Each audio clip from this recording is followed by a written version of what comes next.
We often think that leaders are born, and we have this idea, don't we, that leaders are these charismatic people who everyone's drawn to, and that the first time you're a leader, that's going to be the blueprint for the rest of your leadership experience.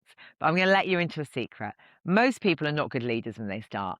Most people are actually coached and developed to become great leaders because we all have blind spots. We don't all have to be the charismatic leader leading from the front.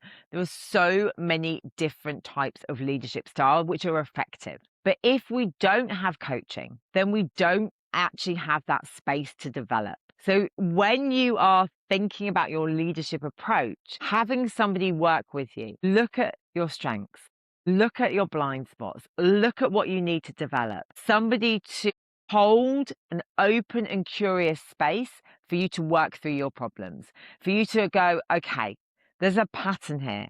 The last 3 people who I've managed have all said this. What do I need to do differently? It's about that space that allows you to critically look at yourself in a compassionate way and change, because the best leaders don't stay still. The best leaders are always up-leveling their identity. They're always thinking about, how do I do better? How do I become a more impactful leader? And there's so much about leadership which isn't about the behaviors.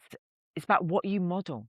It's about how you show up. It's about your state. It's about how you engage with people. It's about how people respond to you. I remember a few years ago, one of my trusted employees who's been working with me for a long, long time said to me, when you're stressed, I feel stressed. And I thought I'd been doing a really great job of hiding how stressed I was. And it was something that I worked through with my coach. How do I actually support myself to reduce my stress levels? When I'm really stressed, how do I make sure that that isn't contagious to the team? How do I manage myself more effectively? Because I don't want to be giving my team stress.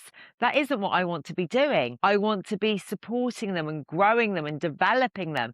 I want them to be happy and engaged. But if I hadn't had that coach, would I have been able to make the differences and the changes that I did? Probably not. So if you are thinking, I would love to be that person to help, that is what a leadership coach does. Works with individuals, really supporting them to be the best leaders for them. And it is always about for them. I remember years ago when I was doing some leadership coaching with somebody, they were saying, I need to be like this. And they had this template of leadership that would never work for them, for their strengths, their preferences, for their personality. So actually what we did is we started to look at, how did they want to be as a leader? Who were their role models?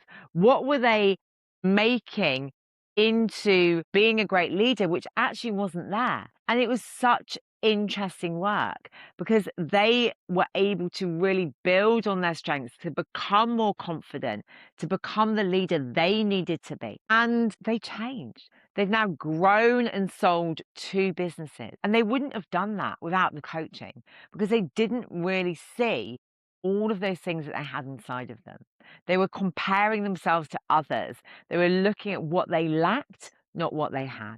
So if you are feeling like, I'd love to help people in this way, come and check out what we do at Optimus. We support and grow leadership coaches who support and grow leaders.